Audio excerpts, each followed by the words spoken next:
have joined us for our journey to Skagway, Alaska. We'll be traveling on 27.7 miles of narrow gauge railroad. Now, as we travel, I will be sharing with you some of the history of the White Pass Railroad, as well as the history of the Klondike Gold Rush. My name is Amy, and I will be your narrator today. We also have three other tour guides on board today, lucky us. Their names are Joe, Josh, and Becca. Now, they will be making their way through the cars shortly to meet you and give you some information on the amenities on board. Now, our conductor aboard the train today, the man in charge, is Mr. Dan Fangmeyer. He is assisted by our lovely brakeman, Mr. John Hilliard. And the man controlling the train today and giving us a safe ride to Skagway is Mr. John Jackson. The conductor and brakeman will be coming through shortly to collect your tickets if you have not already handed them in. So please have them out and available for collection. Now at this time, like I said, I do need everyone inside and seated so that I can go over some safety announcements.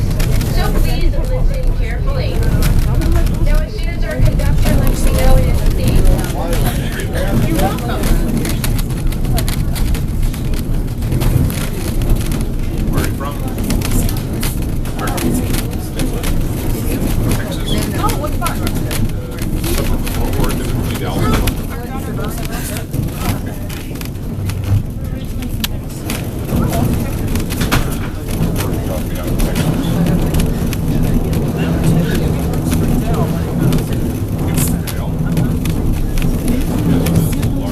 Yes, I think so.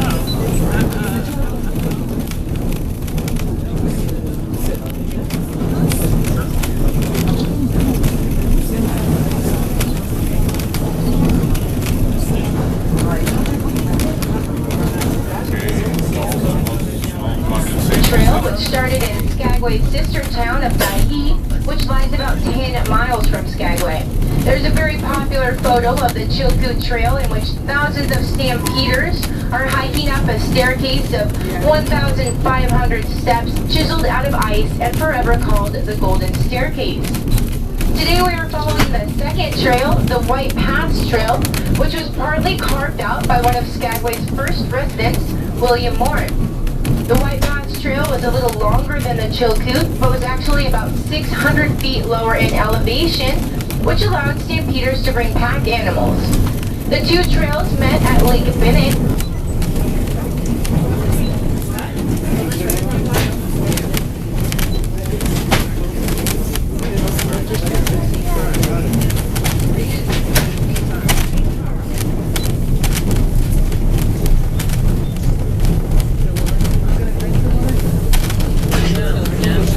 You'll see a large lake. This is Summit Lake. We are approaching White Pass Summit. This lake can actually reach depths of 100 feet and is stocked with fish, both brown trout and Arctic grayling. It's about 4.5 miles long, but pretty deep in places.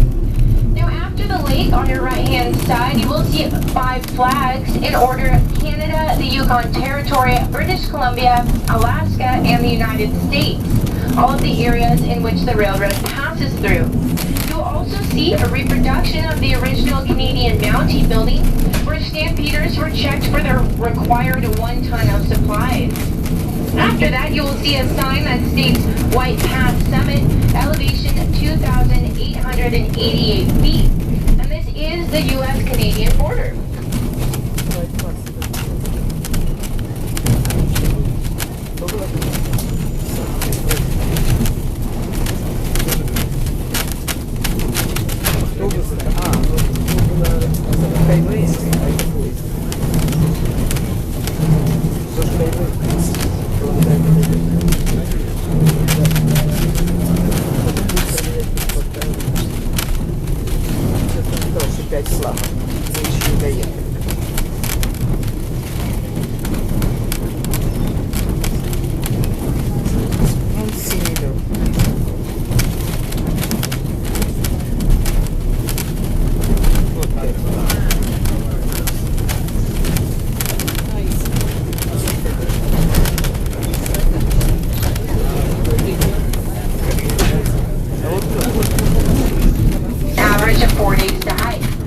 Now the Chilkoot was higher in elevation but shorter in distance, while the White Pass Trail we see out to our right was less steep but longer. Now neither trail was a pleasant experience. As one stampeder put it, either way you went, you always wished you had gone the other way. Shortly after seeing the Trail of 98,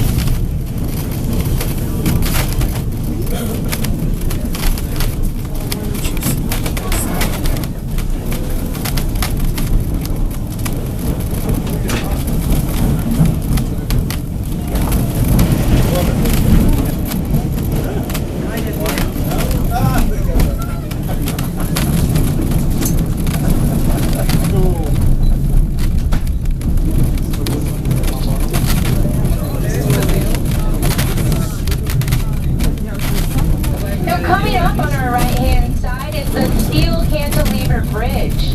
Constructed in 1901, it was the tallest standing railroad bridge of its kind at 215 feet. Don't worry, we will not be traveling over this bridge today. It was retired in 1969. But looking at this bridge, it's easy to see why this railroad really is a marvel and has even been designated an International Historic Civil Engineering Landmark. Ranking right up there with the Eiffel Tower, the Statue of Liberty, and the Panama Canal.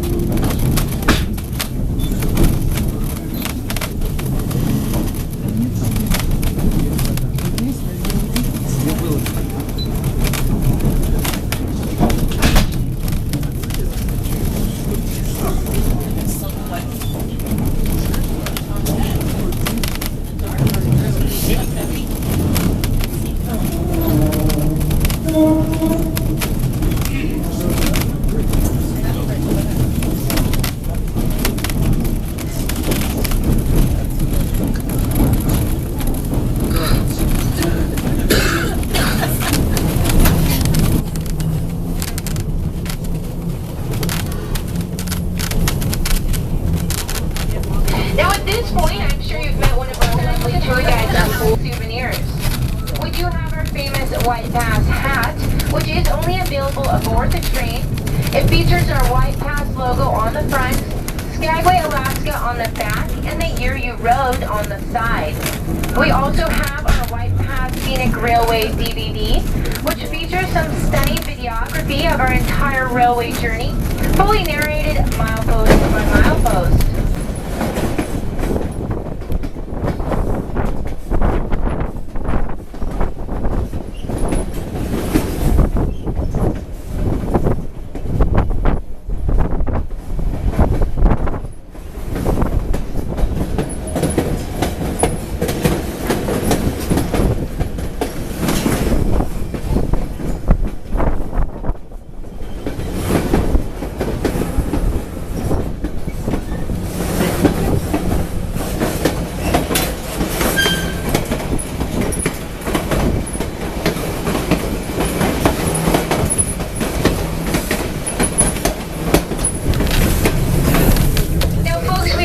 Be stopping shortly so we can load these brave hikers who are out hiking this morning at Lawton Glacier. We don't want them to become bear bait, so we're going to give them a ride back to town. So we will be coming to a stop shortly to let them load only. So no getting off the train, please. Just stay on. You don't want to become bear bait. And then we'll get going as soon as we have them loaded.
mentioned earlier, were very rocky, crowded, and dangerous.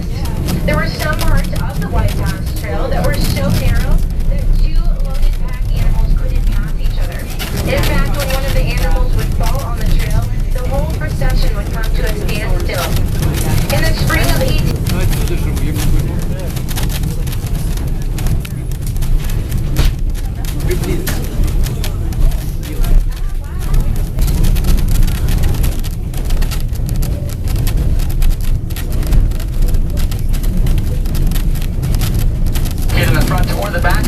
Feel free to grab one of those comment cards and fill them out front and back to your White Pass. Do love to hear how you enjoyed the ride and what you think we can do to make it even better.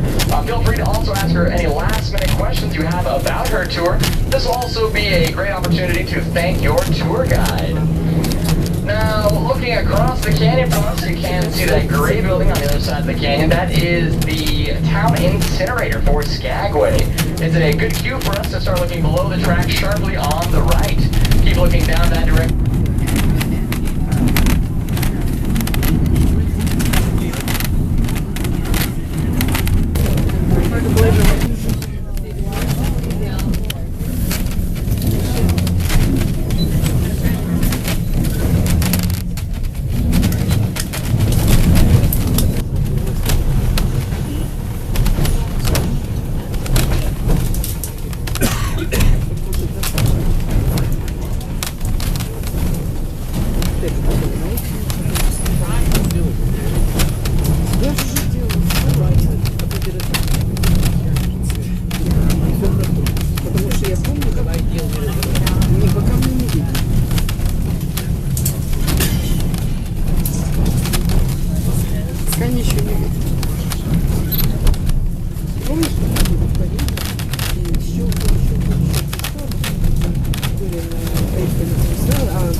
of it in the bus.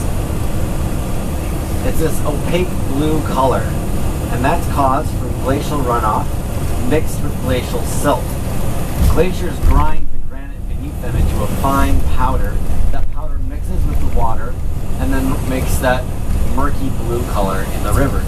Also the Skagway Airport just there, we can fly up to 6 people out at one time. 2nd Street here in Skagway used to be 1st Street.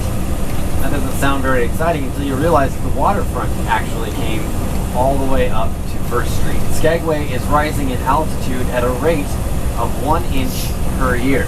Remember, this whole thing was buried under one massive glacier, and the entire thing, just like a sponge, is rising up after being decompressed by that glacier. It's called glacial rebound. So in another 100 years or so, we might have to rename the streets in